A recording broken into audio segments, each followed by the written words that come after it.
Oke, Assalamualaikum warahmatullahi wabarakatuh. Kami dari kelompok RD1 di sini akan menjelaskan sedikit tentang analisis kebutuhan yang kami rencanakan, yaitu sistem antrian gas LPG berbasis online. Dengan kelompok Juniarti, dan lalu Agung Prasetyon, Riza Janil Iman, Muhammad Arif, W. Febrian, dan Hurayatul Akif. Pada kesempatan kali ini, kita akan membahas bagaimana jumlah penyebaran virus corona yang semakin meluas, sehingga orang-orang susah untuk keluar, terutama ketika ada keramaian. Penyebaran yang beragam mulai dari anak dan hingga para lansia menyebabkan parahnya penyebaran virus ini karena banyaknya masyarakat tidak mematuhi protokol kesehatan. Mengantri memang suatu kegiatan yang tidak bisa kita hindari dalam kegiatan sehari-hari. Dan salah satunya mengantri untuk mengambil gas yang merupakan salah satu kebutuhan utama dalam rumah tangga. Jadi dengan solusi kami ini, teknologi ini akan memudahkan manusia untuk mendapatkan berbagai informasi atau sesuatu yang dibutuhkan. Salah satunya banyak aplikasi yang mempermudah melakukan aktivitas secara online. Dengan proyek yang satu ini, yaitu dengan sistem antrian gas LPG di pangkalan secara online, perencanaan aplikasi ini akan membahas tentang pengantrian gas LPG akan berguna dengan dan sesuai di situasi sekarang ini. Oke, yang pertama kita masuk ke perumusan masalah. Perumusan masalah di sini yang pertama yaitu bagaimana cara minimalisir masalah keramaian pada antrian pembelian gas LPG yang biasa dialami oleh beberapa masyarakat. Kemudian apa-apa saja masalah yang disebabkan ketika masyarakat mengantri ketika membeli LPG. Kemudian ada bagaimana cara mengubah sistem antrian yang awalnya manual ketika membeli gas, lalu kita ubah menjadi sistem berbasis online. Tujuan dari observasi ini yaitu mengetahui bagaimana cara memudahkan dalam pengambilan gas LPG. Kemudian mengetahui solusi dengan mengurangi antrian pembelian gas.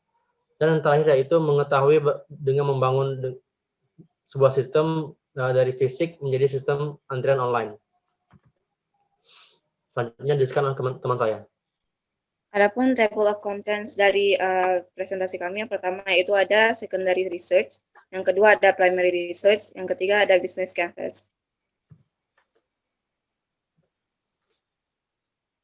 Di secondary research kami mengambil dari yang pertama QI aplikasi antrian online, yang kedua Brimola, dan yang ketiga itu aplikasi pendistribusian berbasis desktop.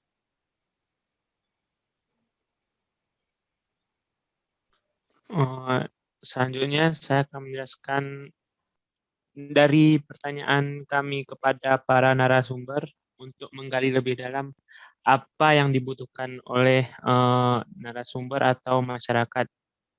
Yang pertama ada namanya adalah Bapak Tarik, profesi kepala rumah tangga. Kendalanya ramainya antrian ketika ingin membeli gas LPG. Solusi buat sistem antrian yang baru untuk memudahkan pembelian. Ada narasumber 2, yaitu nama Asni Aliani, profesi mahasiswa. Kendala tidak kebagian gas ketika terjadi antrian yang panjang. Solusinya buat sistem baru agar gas didapat dengan adil ke masyarakat. Narasumber 3, Bapak Budi, profesi karyawan di sebuah perusahaan swasta. Kendala panjang antrian ketika melakukan pembelian gas pada pusat distribusi gas. Solusi buat sistem baru agar gas didapat dengan adil ke masyarakat. Narasumber 4 yaitu Derianto, profesi mahasiswa. Kendala lamanya pembelian ketika gas baru datang dan ramai antrian. Solusi buat sistem baru agar gas didapat dengan adil ke masyarakat. Narasumber 5 Zarifah Mutiah, mahasiswa. Kendala ketika antrian panjang dan lama mengakibatkan banyak waktu pribadi yang terbuang sia-sia. Solusi membuat sistem antrian baru agar meminimalisir keramaian dan pemakaian waktu yang lebih sesuai. Narasumber 6, Ibu Zuryani, profesi ibu rumah tangga. Kendala ramainya orang yang mengantri membuat siapa yang dapat gas jadi tidak sesuai dengan yang antri duluan. Solusi membuat sistem antrian baru agar meminimalisir keramaian dan pemakaian waktu yang lebih sesuai. Selanjutnya adalah bisnis canvas. Bisnis canvas ini terbagi dua, yaitu pertama VPC atau Value Proposition Canvas dan BMC, yaitu Business Model Canvas. Jadi yang pertama itu ada Value Proposition Canvas. Jadi di bagian Value Proposition Canvas ini pun terbagi dua. Yang pertama, di bagian pertama ada customer gains, customer job, sama customer pain. Di bagian kedua ada gain creator, product and service, sama pain relievers. Jadi pada bagian pertama kan ada customer gain. Customer gain ini berguna untuk menjelaskan manfaat yang diharapkan atau yang diinginkan oleh pengguna. Keinginan yang dimaksud termasuk fungsionalitas, keinginan sosial, emosi, dan penghematan biaya. Jadi isi dari customer gains adalah meminimalisir antrian yang panjang, mengutamakan yang duluan mengantri, antrian online yang lebih memudahkan masyarakat, dan terakhir ada sistem antrian gas yang sangat dibutuhkan. Kemudian ada customer pains. Customer pain ini berguna untuk mendeskripsikan hal-hal yang tidak diinginkan ataupun situasi dan risiko yang dialami selama, sebelum, atau setelah pekerjaan berlangsung. Isi dari customer pain ini, yang pertama ada antrian yang panjang dan membuang waktu serta terkadang tidak teratur. Yang kedua ada informasi dari pangkalan yang terkadang kurang jelas. Yang ketiga ada masyarakat yang sudah sangat bergantung pada gas LPG pada pekerjaan rumahnya. Yang keempat, jarak tempuh masyarakat yang cenderung sedikit jauh ke pangkalan. Kelima, harus pergi ke pangkalan atau SPBU lain jika sudah habis di pangkalan desa sendiri. Yang keenam atau yang terakhir, kurang pemahaman tentang sistem antrian online. Selanjutnya pada bagian pertama ini ada lagi namanya customer jobs. Customer job ini berguna untuk mengetahui pekerjaan pengguna yang ingin diselesaikan dengan produk atau jasa pengembang. Isinya tuh ada antrian online yang diharapkan memudahkan masyarakat. Kedua, masyarakat yang membutuhkan sistem baru dalam pengambilan gas. Ketiga, ada antrian yang teratur. Terakhir, ada antrian yang panjang, yang tidak panjang lagi. Lanjut ke bagian kedua, yaitu ada product and service. Product and service adalah sebuah langkah awal untuk menuliskan proporsi nilai dari produk and service. Jadi isinya tuh cuman ada aplikasi sistem antrian subsidi gas LPG. Selanjutnya ada gain creators. Itu menjelaskan bagaimana produk dan jasa ini dapat membuat pengguna diuntungkan. Isinya itu ada yang pertama antrian online yang diharapkan akan lebih memudahkan masyarakat. Yang kedua, sistem baru diharapkan tidak menimbulkan kerumunan. Ketiga, memberikan gas LPG dengan adil kepada masyarakat. Yang keempat, membuang waktu yang diharapkan tidak terjadi lagi. Di bagian kedua ini yang terakhir adalah pain reliever. Pain reliever adalah bagaimana produk atau jasa pengembang meringankan penderitaan pengguna, menghilangkan atau mengurangi dari customer pain yang berhubungan dengan situasi yang tidak diinginkan. Kemudian resiko pengguna sebelum, selama, dan sesudah pekerjaan selesai. Isinya itu ada pemberian pelatihan pemakaian aplikasi kepada masyarakat, pemberian informasi yang jelas dari pangkalan, dan terakhir membeli stok 3-4 tabung setiap pembelian. Selanjutnya adalah bisnis model canvas yang akan dijelaskan oleh Riza Diani. Nah, kemudian di sini ada bisnis model canvas. Bisnis model canvas ini adalah suatu kerangka kerja yang membahas model bisnis.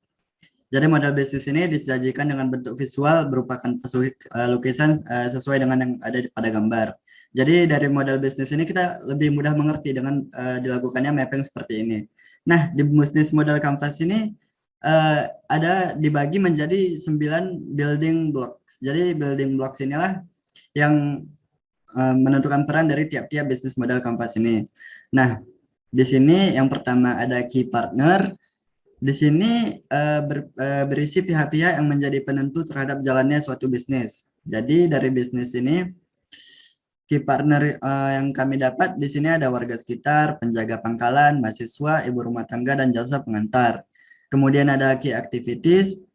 Key activities ini segala sesuatu yang mencakup aktivitas yang harus dilakukan seorang pelaku bisnis untuk menghasilkan produk atau layanan yang baik dan memuaskan. Nah, di sini ada art designer dan interaksi warga. Kemudian temuan kami selanjutnya pada key resources. Di sini ada daftar sumber daya yang kami rencanakan dimiliki oleh perusahaan untuk mewujudkan value proposition ini. Di sini ada app developer dan hubungan distribusi. Kemudian ada constructor, ini meliputi biaya-biaya apa saja yang akan kami keluarkan di sini untuk membentuk atau memproduksi, dan nanti kami akan mempasarkan produk atau layanan bisnis dari kami ini. Di sini constructor kami adalah biaya pengembangan aplikasi, marketing aplikasi, dan promosi aplikasi. Kemudian ada revenue streams. Revenue streams ini adalah cara-cara kami atau langkah-langkah yang kami rancang untuk pemanfaatan biaya-biaya dari constructor sebelumnya. Jadi di sini ada kerjasama dengan distributor, kerjasama dengan jasa pengantar, dan kerjasama dengan warga. Kemudian ada customer segments. Nah, di customer segment ini, customer segment di sini adalah blok area yang paling utama pada model bisnis ini, karena memang dari pelangganlah kita mencari masalahnya, untuk pelanggan kita carikan solusinya, dan dari pelanggan juga kita mendapatkan pemasukannya. Di sini ada kepala rumah tangga, ibu rumah tangga, dan mahasiswa. Kemudian ada customer relationship, di mana ini adalah ini adalah ruang lingkup yang dinilai bagaimana kami menjalin hubungan dengan pelanggan, supaya pelanggan tidak mudah berpaling ke bisnis yang lain. Jadi membangun relationship yang baik sangat penting bagi kami dengan pelanggan. Kemudian di sini ada keseimbangan harga gas dan meminimalisir antrian. Kemudian ada channel. Channel adalah sarana untuk menyampaikan nilai atau manfaat dari produk kami. Nah, di sini kami menetapkan channelnya adalah Play Store atau App Store, dan media sosial seperti Instagram, YouTube, dan lain-lainnya. Kemudian yang terakhir ada value proposition. Value proposition ini adalah dalam bisnis selalu ada produk atau jasa yang akan ditawarkan. Nah, dalam blok area value proposition ini mencakup produk atau layanan apa yang ditawarkan untuk calon customer. Di sini ada banyaknya agen di lapangan, memotong waktu untuk warga mengantri, informasi langsung dari distributor, harga terjangkau, dan jumlah tabung gas yang bisa dijaga. Demikianlah presentasi kami mengenai temuan kami, mulai dari latar belakang mengapa aplikasi ini penting kami buat, dimulai dari permasalahan yang kami dapat dari pengamatan dan juga wawancara, kami buat dalam satu model bisnis dengan secondary literature dan primary research. Nah, disinilah temuan-temuan kami yang sudah kami presentasikan sebelumnya. Jika ada kesalahan, kami mohon maaf. Wabillahi taufiq wal hidayah. Assalamualaikum warahmatullahi wabarakatuh.